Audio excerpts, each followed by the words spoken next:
بسم اللہ الرحمن الرحیم۔ وے ٹو کن فیکون میں خوش آمدید۔ ہم ہندوستان کے مشہور درویش منش صوفی بھگت کبیر وچناولی ان کی کلام کو پیش کر رہے ہیں۔ موضوع ہے کبیر، اور یہیں سے کچھ ان کا مختصر تعارف اور ان کے کلام کے بارے میں گفتگو شروع ہوتی ہے۔ ہمارے ملک کے جن روحانی رہنماؤں نے مذہب و ملت کے قوانین کے پیچھے چھپی دائمی حقیقت کو دیکھا ہے اور ذاتی تجربے پر مبنی اپنے مقولات کے ذریعے اسے عوام کے سامنے لانے کی کوشش کی ہے، ان میں کبیر کی بڑی اہم حیثیت ہے۔ کہا جاتا ہے کبیر کی پیدائش سکندر لودھی کے زمانے میں ہوئی تھی۔ انہوں نے بچپن میں سوامی رامانند سے دیکشالی تھی اور مرنے کے وقت کاشی چھوڑ کر مگہر چلے گئے تھے۔ ان کے پیرووں کا کہنا ہے کہ وہ کسی برہمن بیوہ کے بیٹے تھے۔ سماجی مشکلات کی وجہ سے ان کی ماں نے نوزائیدہ بچے کو لہر تارا کے تالاب کے پاس پھینک دیا تھا۔ اتفاق سے اسی راستے نیرو نامی ایک جولاہا جا رہا تھا۔ نوزائیدہ بچے کو دیکھ کر اس کے دل میں رحم آیا اور اس نے اپنے گھر لا کر اس کی پرورش کی۔ عام اعتقاد یہ ہے کہ کاشی میں مرنے والوں کو خود بخود مکتی پیدائش و موت سے رہائی ملتی ہے۔ کبیر داس ایسے اعتقادوں کے چکر میں آنے والے نہیں تھے، اس لیے وہ مرتے وقت مگہر چلے گئے تھے۔ ان کے انتقال کی تاریخ سمیت 575 اوکرمی کی اگھن صدی ایکادشی بتائی جاتی ہے۔ کہا جاتا ہے ان کی زندگی کا عرصہ بڑا لمبا تھا۔ غالباً ان کی پیدائش 1455 اوکرمی 1398 عیسوی میں ہوئی تھی، جیسا کہ ان کے مت کے پیرو مانتے ہیں۔ اس طرح وہ پوری 15ویں صدی اور اس کے بعد بھی کچھ برسوں تک زندہ رہے۔ یہ زمانہ ہندوستان میں اتھل پتھل اور مذہبی لین دین کا تھا۔ اس کے کچھ برسوں پہلے ہندوستان میں اسلام جیسے منظم مذہب کی آمد ہو چکی تھی۔ اسلام کی سماجی تنظیم اس ذات پات والے سماجی تنظیم کے لیے جو ہندوستان میں طویل عرصے سے چلی آ رہی تھی، جس میں تبدیلی ناممکن سمجھی جاتی تھی، ایک زبردست چیلنج تھا۔ ہندوستان کو پہلی مرتبہ ایک ایسی مذہبی تنظیم کا سامنا کرنا پڑ رہا تھا جو اس کی اپنی تنظیم سے بالکل مختلف تھی۔ یہ بات نہیں کہ اس سے پہلے ہندوستان میں اور اقوام آئی ہی نہیں تھی۔ حقیقتاً شاعر اعظم رابندر ناتھ ٹیگور نے کہا ہے، ہندوستان کئی اقوام انسانی کا بحر اعظم ہے۔ یہاں جو مذہبی تنظیم رائے تھی اس میں کئی ذاتیں شامل تھیں، اس میں ایک ذات کافر دوسری ذات میں شامل نہیں ہو سکتا تھا۔ لیکن جو نئی سماجی تنظیم آئی وہ پرانی تنظیم سے بالکل الٹی تھی۔ ہندوستانی نظام میں ایک ذات کے مختلف افراد مختلف اعتقاد رکھنے کے باوجود اس ذات ہی کے رکن رہتے تھے۔ اس کا فرد علیحدہ ہستی رکھتا تھا، لیکن وہ علیحدہ ہو نہیں سکتا تھا۔ نئی تنظیم میں وہ علیحدہ ہو سکتا تھا، لیکن اس کی علیحدہ ہستی نہیں تھی۔ پہلی تنظیم میں ذات کی خصوصیت قائم رکھتے ہوئے انفرادی طریق پر پرستش ممکن تھا۔ نئی تنظیم میں ذات کی خصوصیت ختم ہو جاتی تھی، لیکن طریق پرستش اجتماعی تھا۔ یہ فطری بات ہے۔ تنظیم پر آمد سماجی اور مذہبی معاملات میں خلفشار اور بے چینی کا احساس ہو۔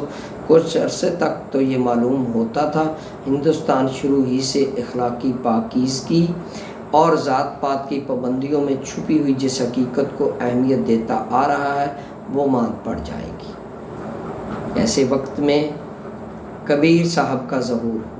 انہوں نے سماج کی اوپری تہہ کے خرفشار کو دیکھا اور سمجھا عوام کی توجہ اس بنیادی حقیقت کی طرف مبذول کی جسے دونوں سماجی تنظیموں کے پیرو مانتے تو تھے، لیکن عواماً ظاہری پر زور دینے کی وجہ سے ان کی نظر غیر واضح اور دھندلا سی گئی تھی۔ کبیر نے بلند آواز کہا، ارے ان دون راہ نہ پائی، اور پھر یہ بھی کہا، ہمرے رام رحیمہ کیسوا سے رام سم ہوئی، بسمل میٹ بس مبرا ایکے اور نہ دوجا کوئی۔ کبیر داس نے جس چولاہا خان وادے میں پرورش پائی تھی اس میں ایک طرف تو ناتھ پنتھی یوگیوں کے اعتقادات تھے، دوسری طرف وہ اسلام کے زیر اثر بھی تھا۔ میں نے اپنی کبیر نام کی ایک کتاب میں اس چولاہا قوم کی سماجی صورت کا مفصل مطالعہ کرنے کی کوشش کی ہے۔ یہاں تفصیل میں جانے کی ضرورت نہیں، مختصر میں کہا جا سکتا ہے ہندوستان کی پارچہ باف اقوام اسلام کی ترویج کے قبل نرگن وادی ذات بے صفات کے معتقد ناتھی پنتھی جوگیوں کے زیر اثر تھیں۔ ترویج اسلام سے انہیں ایک نئے منظم مذہب کا سہارا ملا، وہ رفتہ رفتہ مسلمان ہوتی گئیں، کچھ عرصہ بعد نعت فرقے کے اثر میں بنی رہی۔ بنارس کے جس چولاہا خاندان میں کبیر کی پرداخت ہوئی تھی وہ مسلمان ہو چکا تھا، لیکن اس پر نعت پنتھی یوگیوں کا اثر باقی تھا۔ کبیر کو بچپن سے نرنگن پنتھ کی روحانی ریاضت کا سیدھا تجربہ ہو گیا تھا۔ ان پر اسلام جیسے منظم اور وسیع پذیر مذہب کا بھی اثر پڑا، جس سے ان کی شخصیت میں زبردست جرأت اور خود اعتمادی پیدا ہو گئی۔ آچاریہ رامانت کے تقرر میں آنے کے بعد انہیں یوگ کی راہ کی خشکی اور بھکتی کے راستے کی لذت کا احساس ہوا۔ ان کے مقولات کی مثال ایک ایسی بیل سے دی جا سکتی ہے جو یوگ کی زمین پر بھکتی کا بیج پڑنے پر اگی تھی۔ ان دونوں شمالی ہند کے ہٹ جوگیوں اور جنوبی ہند کے بکسوں میں بنیادی فرق تھا۔ ایک ٹوٹ جاتا تھا لیکن جھکتا نہیں تھا، دوسرا جھک جاتا تھا ٹوٹتا نہیں تھا۔ ایک کے لیے سماجی اونچ نیچ مذاق اور اعتراض کا ہدف تھی، دوسرے کے لیے ذہبی تحریک سماجی معیار کی بنیاد۔ اس کے ساتھ اندرونی اختلاف یہ بھی تھے کہ جہاں ایک سماجی برابری کو ناانصافی سمجھتے ہوئے بھی فرد کو سب سے ارفع سمجھا جاتا تھا، وہیں دوسرا سماجی بلندیوں پر پہنچ کر بھی خود کو ترنادپ سنی چین تنکے سے بھی کیا بیتا سمجھنے میں بھی فخر محسوس کرتا تھا۔ یوگی ڈٹ کر ذات پات کے اختلافات پر چوٹ کرتا تھا، رسوم ظاہری اور اس پر مبنی برتری کو پھٹکارتا تھا، لیکن یوگ کی راہ کا ہر سالک ظاہر اور باطن دونوں میں خود کو سماج کے دوسرے افراد سے برتر سمجھتا تھا، دوسروں کی ظاہر بینی پر ترس کھاتا تھا، طرح طرح کی پیچیدہ باتوں میں اس کا مذاق اڑاتا تھا، امید کرتا تھا کہ لوگ اس کے معجزے اور کرشمے دیکھ کر دانتوں تلے انگلی دبا لیں گے۔ ذات بھگت ذات پات کے اختلاف، چاروں ورنوں برہمن، کشتری، ویش اور شودر اور چار آشرموں، طالب علم، خانوادہ ساز، خادم عام اور تارک الدنیا اور اونچ نیچ کے سماجی اخلاق کو سر جھکا کر منظور کر لیا تھا۔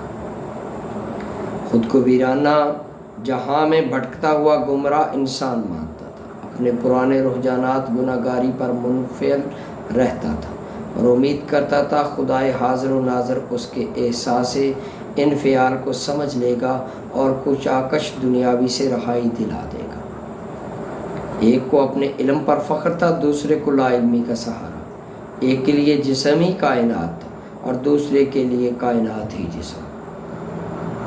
ایک کو اپنے پر بھروسہ تھا، دوسرے کو رام پر۔ ایک عشق کو کمزور سمجھتا تھا، دوسرا عرفان کو سخت۔ ایک یوگی تھا اور دوسرا بھگت تھا۔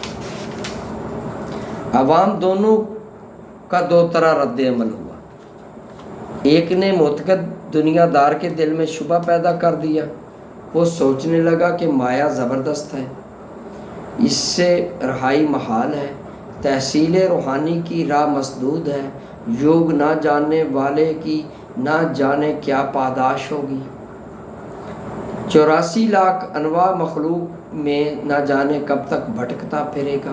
وہ سوچتا تھا دنیا کا چکر خطرناک ہے، مایا کا گھماؤ دائمی ہے، ریاضت کی راہ بہت مشکل ہے، اس میں رکاوٹوں کی فوجیں کھڑی ہیں اور دنیا دار بے بس ہیں۔